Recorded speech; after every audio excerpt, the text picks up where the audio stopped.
अल्हम्दुलिल्लाहि रब्बिल आलमीन वस्सलातु वस्सलामु अला अशरफिल अंबिया वल मुरसलीन अम्मा बाद फ़अऊज़ु बिल्लाहि मिनश शैतानिर रजीम बिस्मिल्लाहिर रहमानिर रहीम अल्लाहु रब्बु मुहम्मदिन सल्लल्लाहु अलैहि वसल्लम नहनु इबादु मुहम्मदिन सल्लल्लाहु अलैहि वसल्लम। नाज़रीन व हाज़िरीन, अस्सलामु अलैकुम व रहमतुल्लाहि व बरकातुहू। आज हम फिर एक दफ़ा आपकी खिदमत में हाजिर हैं अपने इस खूबसूरत चैनल एहसन रज़ा तारी ऑफिशियल के प्लेटफॉर्म से। आज का जो हमारा मौजू है नाज़रीन किराम, वो खानवादा रसूल की जानिब से है। नाज़रीन किराम, आज जो जिस शख्सियत के बारे में हम गुफ्तगू करने जा रहे हैं, उनका जो मनसब है, जो उनका ताल्लुक है, वो खानवादा रसूल से है। मेरी मुराद हज़रत इमाम जाफ़र सादिक रज़ियल्लाहु ताला अन्हु, आपकी सीरत मुतहरा पर हम गुफ्तगू करेंगे। इसके लिए हमारे साथ आज फिर एक दफ़ा अपने कीमती वक्त से जिन्होंने हमें वक्त इनायत किया, हमारे साथ मौजूद है हज़रत अल्लामा अरबाब रज़ा तारी साहब। अस्सलामु अलैकुम व रहमतुल्लाहि व बरकातुहू। हज़रत कैसे मिजाज है हज़रत? आज हम हज़रत इमाम जाफ़र सादिक रज़ियल्लाहु ताला अन्हु के खूबसूरत सीरत मुतहरा पर गुफ्तगू करने के लिए हाजिर हैं। क्या ताल्लुक़ है हज़रत इमाम जाफ़र सादिक रज़ियल्लाहु ताला अन्हु का? अल्हम्दुलिल्लाहि रब्बिल आलमीन वस्सलातु वस्सलामु अला सय्यिदिल मुरसलीन अम्मा बाद फ़अऊज़ु बिल्लाहि मिनश शैतानिर रजीम बिस्मिल्लाहिर रहमानिर रहीम मौलाया सल्लि व सल्लिम दाइमन अबदा अला हबीबिका खैरिल खल्क़ि कुल्लिहिम। एहसन भाई, सबसे पहले तो मैं आपको मुबारकबाद पेश करूँगा कि आपने इतना खूबसूरत प्रोग्राम ऑर्गेनाइज किया है और इतनी मुबारक हस्ती का आज हम जिक्र करने वाले हैं। अल्लाह पाक इनके जिक्र की हमें बरकतें अता फरमाए और हमारा ये प्रोग्राम करना अपनी बारगाह में कबूल फरमाए। हजरत सैयदना इमाम जाफ़र सादिक रहमतुल्लाहि ताला अलैह की तारुफ की जहाँ तक बात है, तो मैं आपको बताता चलूँ कि हजरत इमाम जाफ़र सादिक रहमतुल्लाहि ताला अलैह वो हस्ती हैं कि जो सैयदुश शुहदा इमाम अली मकाम इमाम हुसैन रज़ी अल्लाह ताला अन्हो के पड़ पोते हैं। क्या बात, सुभान अल्लाह। आप रहमतुल्लाहि ताला अलैह वो हस्ती हैं कि आप मशहूर ताबिई बुजुर्ग हैं। सुभान अल्लाह। आपने दो सहाबियों हजरत सैयदना अनस बिन मालिक और हजरत सैयदना सहल बिन साद रज़ी अल्लाह ताला अन्हुमा की सोबत पाई है। सुभान अल्लाह, सुभान अल्लाह। आप रहमतुल्लाहि ताला अलैह वो हस्ती हैं हसन भाई कि आप वालिदा की तरफ से सिद्दीकी हैं। क्या बात है, वालिदा की तरफ से सिद्दीकी हैं। क्या बात है? आप वालिदा, आपकी जो वालिदा हैं, ये हजरत अबू बकर सिद्दीक रज़ी अल्लाह ताला अन्हो की औलाद में से। क्या बात है, क्या बात है। आपको ये निस्बत हासिल है माशाल्लाह कि आप वालिदा की तरफ से सिद्दीकी और अपने वालिद की तरफ से हुसैनी सैयद हैं। सुभान अल्लाह, सुभान अल्लाह।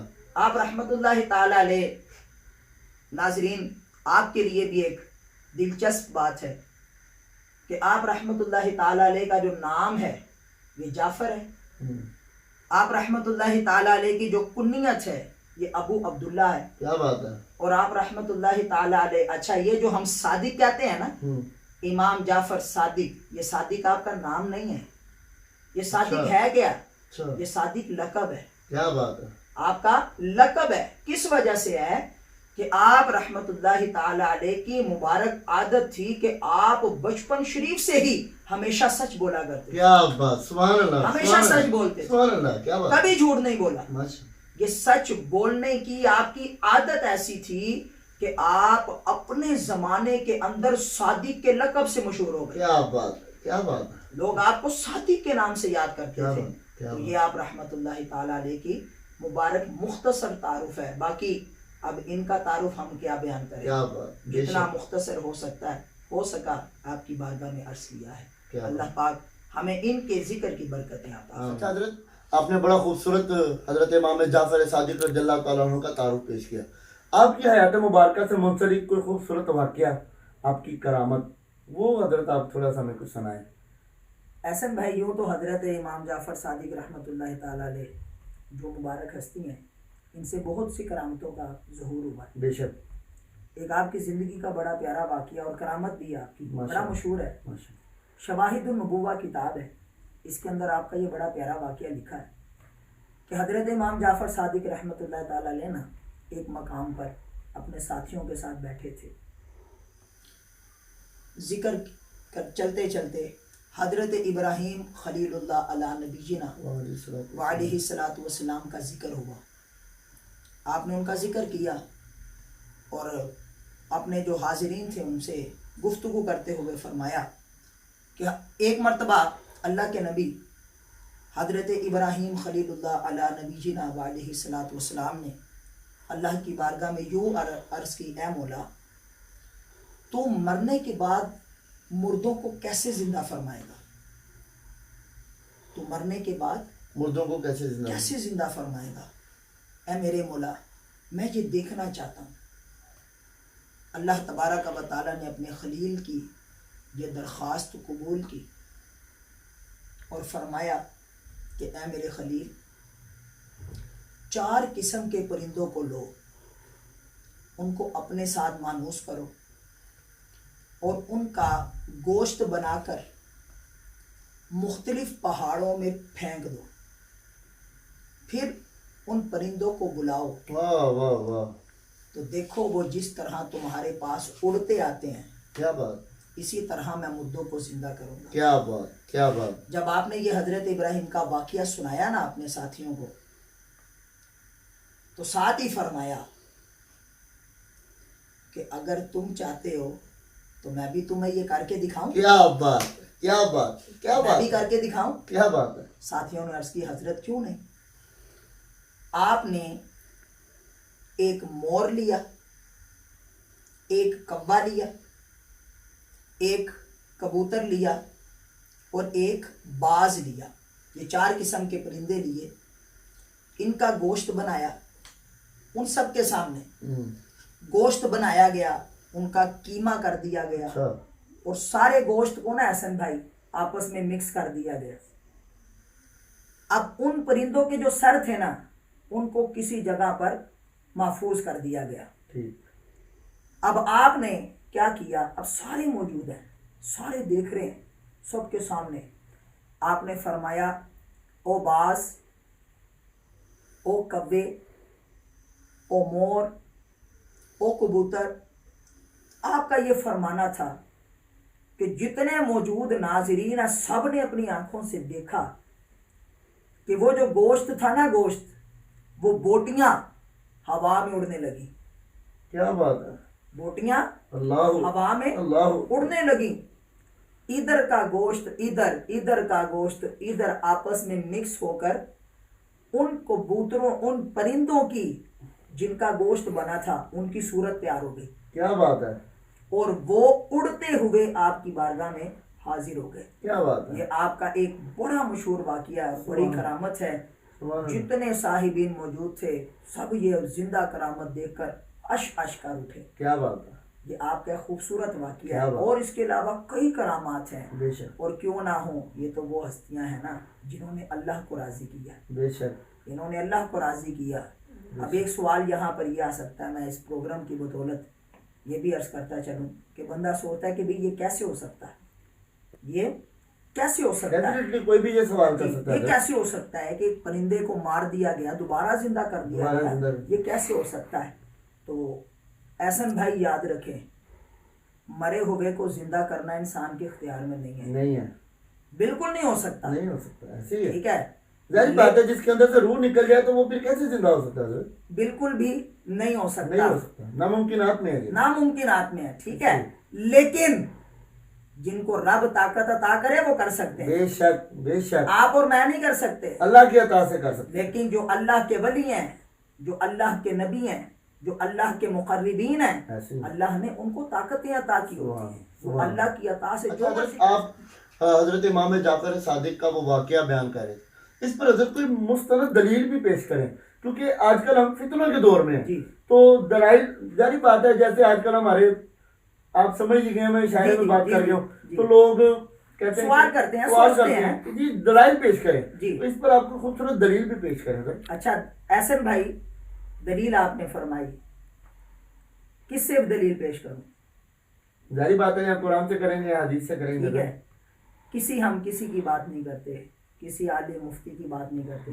मैं आपको उस किताब से देता हूँ जिसके बारे में फरमाया कि दालिकल किताबुल ला रैब फीह, क्या बात, जिसके आगे कुछ भी नहीं है, जिसकी बात रद्द नहीं है।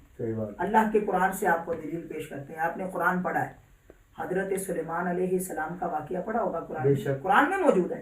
मैं कोई बात से बात नहीं कर रहा, तख्ते बल्कीस और आसिफ पे बल्किया हुआ पढ़ा है, बिल्कुल कुरान की आयत है जी, बिल्कुल। अगर कोई कुरान की आयत का इनकार करे तो कुफर है, ठीक है जी, मौजूद है कुरान के अंदर वाकया। हजरत आसिफ बिन बरखिया कौन थे? जारी बात है, वो हजरत सुलेमान अलैहिस्सलाम के उम्मती थे, उस उम्मत के वली थे, ठीक है। क्या किया आपने तख्ते बल्कीस हजरत सुलेमान कितनी देर में? कब लाएंगे दिल्ली का तरफ का ऐसे है, मानते हैं कुरान को। तो जिस तरह वो लेकर आए थे ना तख्ते बल्कीस, इसी तरह हजरत इमाम जाफर सादिक ने को भी जिंदा कर दिया। क्या बात है, क्या बात है, क्या बात है। ये अल्लाह के वलियों की ताकत है जो अल्लाह ने उन्हें अता की। क्या बात, बेशक। अच्छा हजरत, अब ये बताएं कि ये हमारी इस खूबसूरत नशिस्त का आखिरी सवाल आपकी खिदमत में पेश कर रहा हूँ। कूंडे जी, ये जो कूंडे हैं इनकी शरीयत हैसियत क्या है? अच्छा, सबसे पहले तो हमें ये समझने की ज़रूरत है कि ये कूंडे जो है ना, कूंडे ये कोई नई चीज़ नहीं है।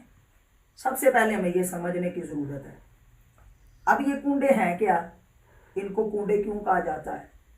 ये एक इस्तिलाह है, ठीक है। जिस तरह 11वीं शरीफ, जिस तरह हजरत ख्वाजा गरीब नवाज की छठी, ठीक है, 12वीं शरीफ आप मनाते हैं ना, इसी तरह ये एक इस तरह है कूंडे। मकसद इसका क्या है? इसाले सवाब। इसाले सवाब है, जब भी करें, जहां पर भी करें, इसाले सवाब का तो जो दलील है ये कुरान से भी मिलती है। इसाले सवाब की दलील अहादीस मुबारका से भी मिलती है, बुजुर्गान दीन के अक़वाल से भी मिलती है, इसका कोई मुनकिर नहीं है, ठीक है। तो इसी तरह ये जो कूंडे हैं ना, ये भी एक इसाले सवाब है। हाँ, अब इसके अंदर कुछ चीज़ें जो गलत राइज हैं वो हम सीखने की कोशिश करते हैं। सबसे पहले तो एक राइज ये होती है, एक मशहूर है कि कूंडे जो है ना, कूंडों की न्याज जहाँ पे दिलाई जाएगी ना, वहां से बाहर लेके नहीं जानी। अच्छा, हाँ, ये हजरत, ये हमारे इस माशरे में बहुत ज्यादा है कि जी कूंडे जो हैं, यानी जो हजरत इमाम जाफर सादिक रज़ियल्लाहु ताला अन्हु की न्याज कूंडे के सिलसिले में बनाता है जी, वो फिर छुप कर क्यों खिलाता है? ये जो है ना, ये चीजें गलत है। याद रखें, इसका शरीयत से, इसका हकीकत से कोई ताल्लुक नहीं, ठीक है। इसाले सवाब है। अच्छा, ऐसा भी नहीं है कि रात के टाइम ही करनी है, सही, दिन में नहीं कर सकते, बिल्कुल कर सकते हैं, पूरे दिन के अंदर जब मर्जी करें। बल्कि आप दिन की बात कर रहे हैं, पूरे साल में जब मर्जी करें। क्या बात है। अगर कोई 15 रजब को नहीं भी करता, उसके अलावा भी करता है, तो भी कोई गुनाह नहीं है, जायज है, सवाब है, इसाले सवाब है, जब मर्जी किया जाए, ठीक है। और एक चीज इसके अंदर दूसरी मैं जो अर्ज करूं, बात मशहूर ये होता है कि हलवा पूरी ही पकाते हैं, ठीक है। वो हम बचपन के अंदर देखा करते थे, आपने भी देखा होगा, वो मिट्टी की ठूठियां भरी जाती थी, खीर भरी जाती थी उनमें, ठीक है। फिर वो घर में बुलाकर घर के अंदर खिलाई जाती थी। तो ये खीर भी जरूरी नहीं है, ठीक है, ये हलवा पूरी भी जरूरी नहीं है, कोई भी चीज हो सकती है। अच्छा, जरूरी भी नहीं है कि खाना हो तो ही ये साले सवाब होगा, तो ही कुंडों की न्याज होगी। आप कुरान पढ़ के भी कुंडों की न्याज दिला सकते हैं, आप खत्मे पाक पढ़ के भी दिला सकते हैं, आप कोई नेक अमल करके उसका सवाब बुजुर्गों को पेश कर सकते हैं, ये भी न्याज है। तो हमें इन चीज़ों को सोचने की ज़रूरत है, इन चीज़ों से बाहर आए। हाँ, असल इसकी साबित है इसाले सवाब, वो जब मर्जी किया जाए। बाकी ये जो चीज़ें हैं ना, इनकी कोई हकीकत नहीं है, ये सिर्फ एक अपने बातिल ख्यालात हैं। बस बड़ों से हमारा एक मसला ये है कि हम अपने बड़ों से जो सुनते आए बस उसके पीछे लग गए। अब ये नहीं देखते कि जो चीज़ जिसके पीछे लगे हैं वो सही है कि नहीं है। ऐसे एक नहीं, बहुत सारी चीज़ें हैं जिसमें हमारी गलत फहमियाँ पाई जाती हैं। अल्लाह पाक हमें इनसे बचने की तौफीक। अल्लामा साहब, आपने बहुत खूबसूरत दलाइल के साथ गुफ्तगू की। अल्लाह रब्बुल इज़्ज़त आपके इल्म में, आपके फ़हम में, आपके इस्तदलाल में बरकत अता फरमाए। अल्लाह करीम आपकी उम्र में बरकत अता फरमाए। बहुत शुक्रिया अल्लामा साहब, आपने खुसूसी वक्त से हमें वक्त इनायत किया। नाज़रीन किराम, आज हमने खूबसूरत गुफ्तगू की हज़रत इमाम जाफ़र सादिक रज़ियल्लाहु ताला अन्हु की सीरत मुतहरा पर। अल्लाह करीम हमें उनका फैज़ान अता फरमाए। नाज़रीन किराम, हमें इस ख्याल के साथ इजाज़त दीजिए, इस दुआ के साथ कि सिद्क़ के सादिक का तसद्दुक़ सादिकुल इस्लाम कर, बेगज़ब राज़ी हो कादिम और रज़ा के वास्ते। जाते जाते हमारे इस चैनल को सब्सक्राइब करें, बेल आइकन को ज़रूर प्रेस करें और कमेंट सेक्शन में हमें अपनी खूबसूरत राय से ज़रूर आगाह करें। अल्लाह करीम आपका और हमारा हामी और नासिर हो। अल्लाह हाफिज़।